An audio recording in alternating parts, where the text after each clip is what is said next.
Pia Balozi Kombo azungumza bungeni akiwaasa wa Tanzania kuwa watulivu. Waziri mwenye dhamana wa mambo ya nje na ushirikiano wa Afrika Mashariki ni moja kati ya taarifa ambayo imepewa uzito kwenye gazeti hili la Jamhuri. Taarifa nyingine, mafao EAC yaongezeka vya kutisha. Tathmini yake yapanda kutoka shilingi milioni 114 kwa mwaka 1987 hadi shilingi bilioni 32 kwa mwaka 2026. Waliokwamisha malipo wabainika. Jamhuri likizinasa barua zao mbalimbali. DC moja atajwa kutumia jina la rais kudhulumu mali ya mstaafu Dar es Salaam. Soma taarifa hii ukurasa wa 3 kwenye gazeti la Jamhuri.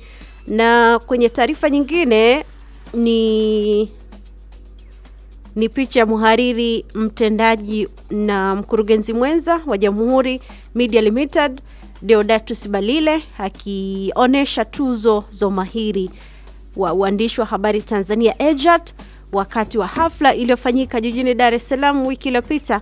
Jamhuri ilitunukiwa tuzo ya mahojiano bora ya mwaka na ya uhifadhi wa Mwalimu Julius Nyerere. Taarifa hii inapatikana kwa uzuri kabisa kwenye gazeti la Jamhuri. Ipo taarifa nyingine, tuna hitaji barabara bora, uchumi wa kisasa, ukurasa wa 14.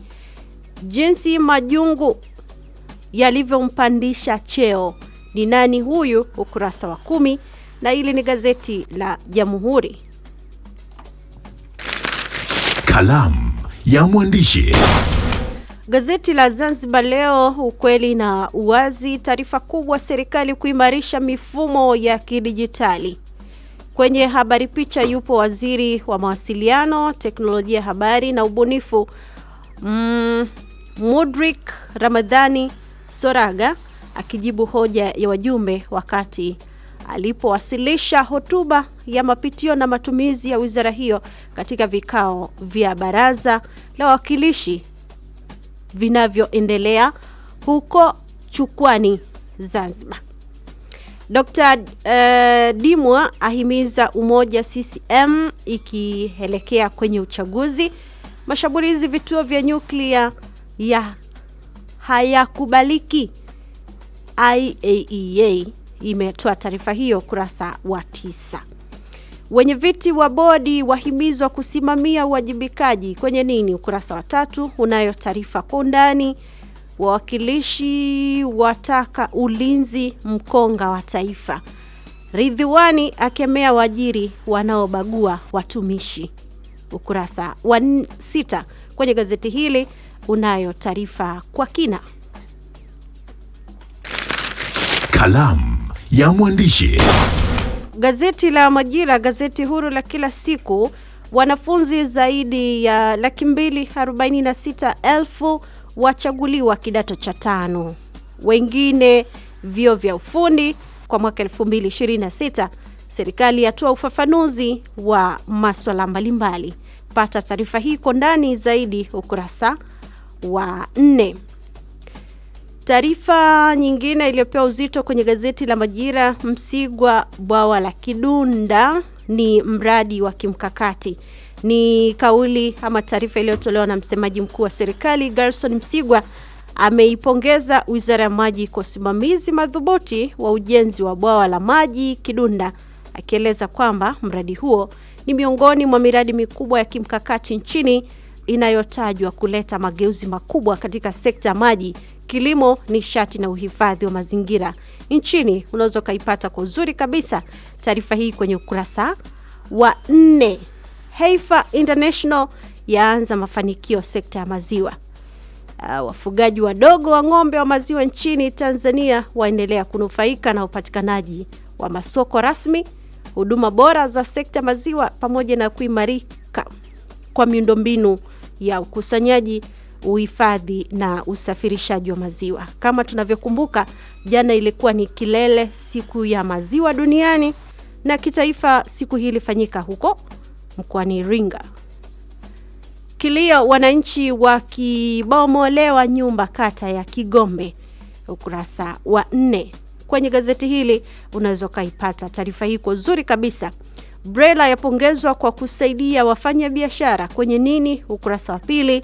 Kiongozi akagua mradi wa chujio wa bilioni 1.1. Taarifa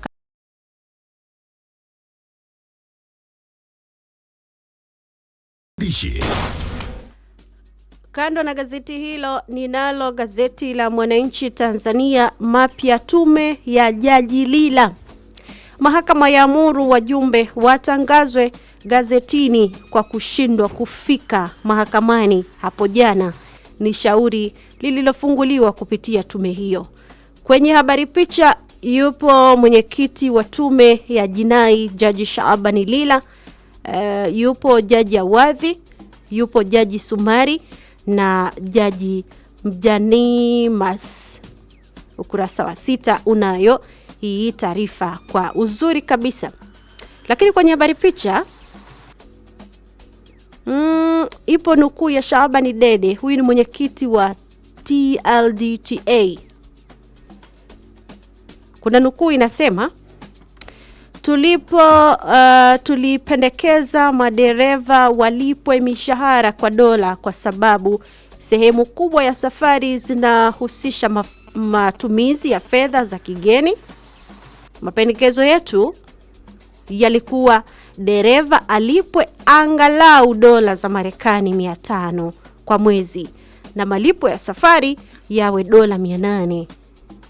Mwisho wa nukuu ya Shabani Dede. Taarifa hii inasemaje? Vuguvugu la mgomo wa madereva wa malori, ukurasa wa 18. Baba Levo agusia faida za upinzani imara na maridhiano pia yatajwa, ukurasa wa 3. Safari ya Mususa ilivyo acha alama, wadau wamlilia. Ingizo jipya kidato cha 5 na ufundi, ukurasa wa 2. Hilo ni gazeti la Mwananchi. Kalamu ya mwandishi. Kando na gazeti hilo, ninalo gazeti la Uhuru, ukweli daima. Kiongozi awashukia viongozi wenye kiburi. Huyu ni katibu wa INEC, itikadi, uenezi na mafunzo wa Chama cha Mapinduzi CCM, Kenani Kiongozi, akikagua ujenzi wa jengo la utawala la halmashauri ya wilaya Hanang mkoani Manyara hapo jana. Kwenye habari picha imewekwa kwa uzuri. Matumizi simu janja, janga jipya ukatili kwa watoto. Wabunge wacharuka, washtushwa kasi ya momonyoko, waitaka serikali kuchukua hatua madhubuti, ukurasa wa 2. Jana tulikuwa tukiadhimisha siku ya watoto duniani. Kwa hiyo inawezekana na taarifa kwa undani kabisa kwenye gazeti hili. Vile vile wabunge wametajwa undani, ukurasa wa 2. Matumizi simu janja, janga jipya ukatili kwa watoto. Wanachua na peruzi tu kwa mtandaoni, mzazi hataki kujua mtoto anaingia anatizama vitu gani ama anafanya nini. Wanafanya nini? Hataki kumkwaza mtoto. Mwanangu lazima ajue matumizi ya simu, anamwachia tu mtoto aingia YouTube, anaingia wapi kuna zile notifications zile. Sasa watoto tunawaharibu, simu janja hizi zimetajwa. Sawa. Bwana, wakati hujahitimisha kwenye yale ambayo yameandikwa kwenye kurasa za mbele za magazeti asubuhi hii ya leo.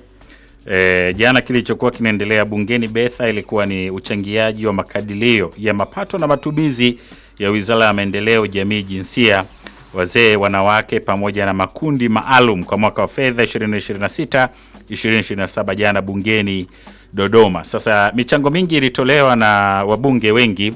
Umemtaja hapo mbunge wa jimbo la Kigoma mjini, Baba Levo. Almaarufu kama Baba Levo. Lakini jina lake ni Clayton Chipando. Moja ya wabunge ambao walizungumza vizuri sana. Ukiachilia mbali masuala ya umoja, masuala ya kisiasa ambayo alizungumza, Baba Levo jana alizungumza vizuri sana kwenye masuala ya ukatili. Ndio bajeti imeelekeza sana kuzuia ukatili kwa wanawake, lakini ni vizuri kijikita kwenye mambo ambayo wanawake na wao wanayafanya kwa ajili ya kusababisha ama kuchangia ukatili kutokea katikati yao ikiwa ni pamoja na kuacha kula nauli za wanaume. Ni katika wasilisho la bajeti ya Wizara ya Maendeleo ya Jamii, Jinsia, Wanawake na Makundi Maalum na waziri mwenye dhamana Dr. Dorothy Gwajima ndio alikuwa anawasilisha.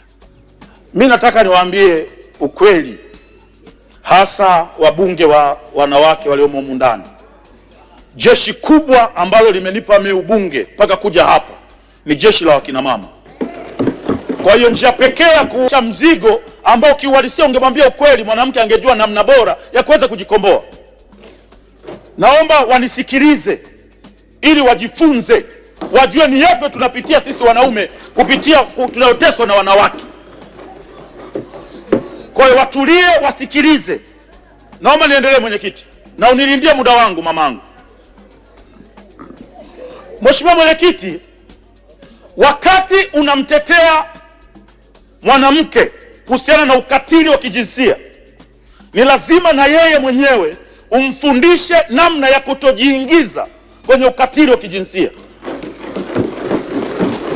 Yapo mambo ambayo yanafanywa na wanawake yanawaingiza automatically kwenye ukatili wa kijinsia, na nitayataja hapa, na wao wanawake watakuwa mashahidi kwenye hili. Jambo la kwanza, Mheshimiwa mwenyekiti, huwezi kuwa umeishi na mwanamke ndani, anakusingizia ujauzito, unaulea miezi 9, anazaa mtoto, unamlea mtoto, anafikisha miaka 10, baadaye mnagombana kidogo, anakuambia hata mtoto mwenyewe sio wako. Ipo namna mwanaume wote, ipo namna ambavyo mwanaume anaweza kureact kama una roho ndogo katika hasira. Na kuna namna, kuna wanaume wanaweza kuvumilia hasira na kuna wanaume wengine wakati wanapambana na hilo neno ulilomwambia unatokea ukatili wa kijinsia. Kwa hiyo tuwe wa kweli wakina mama. Mimba sio ya mtu, mwambie, usimbebeshe mzigo mwanaume ambao sio wa kwake. Wapo wanawake, wapo wakina mama amesomeshwa, mtu anahangaika, ameacha kusomesha ndugu zake wadogo zake, anamsomesha binti kwa kuamini kwamba atakuja kufunga naye ndoa ili waweze kuendesha familia. Akishamaliza kusoma anamuona yule mwanaume hafai, anamgeuka. Ukimgeuka huyu mtu, familia yake yote inaambia tulikuambia. Mwisho wa siku haya matendo yanaleta hasira kali sana kwa wanaume. Mimi sitaongelea hapa mwanaume kupigwa, kwamba wanaume wanapigwa na wake zao, hayo mambo. Wanaume kupigwa, hiyo ni nguvu ya mwisho, hiyo ni mlevi huyo. Mheshimiwa mwenyekiti, tukiwawezesha vizuri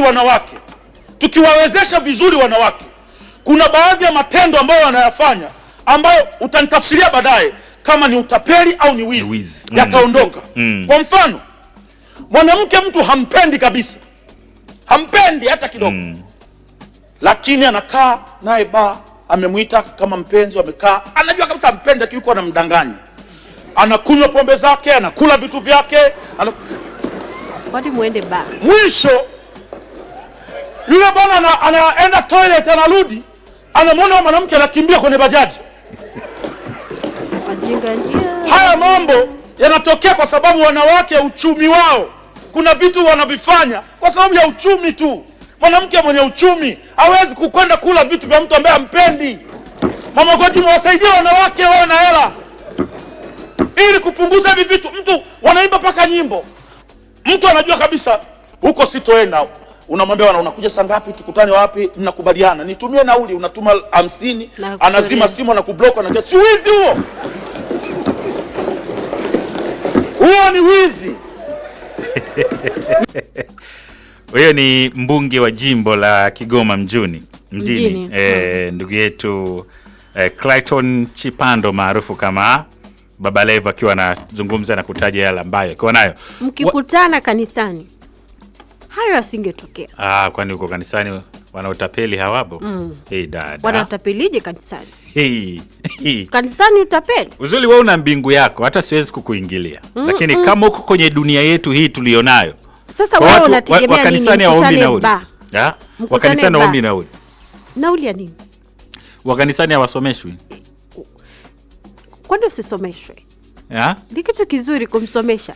Gazeti la Jamhuri ukurasa wake wa nyuma, kilichoandikwa hapa kwenye ukurasa huu ni kila laheri Serengeti Boys. Lakini Bongo Movie bado inamuhitaji magari, ukurasa wa 23 unaiandika taarifa hii kwa kina katika ukurasa wake wa nyuma. Lakini gazeti la Zanzibar Leo kilichoandikwa hapa, mbio za ubingwa PBZPL za shika kasi, Itaria Zanzibar kufanya tamasha la muziki wa asili, wizara ya fafanua ukarabati wa viwanja vya Amani pamoja na Gombani. Gazeti hili la Zanzibar Leo ukurasa wake wa nyuma unaiandika taarifa hii. Serengeti Boys kutoa ubingwa wa AFCON leo. Hili ni swali la kujiuliza katika mchezo ambao unaendelea usiku wa leo saa 4 kamili, mchezo wa fainali kati ya Serengeti Boys vijana chini ya miaka 17 wa Tanzania ambao watakuwa wanachuana fainali ya leo, wao pamoja na vijana wa chini ya miaka 17 wa taifa la Senegal kwenye fainali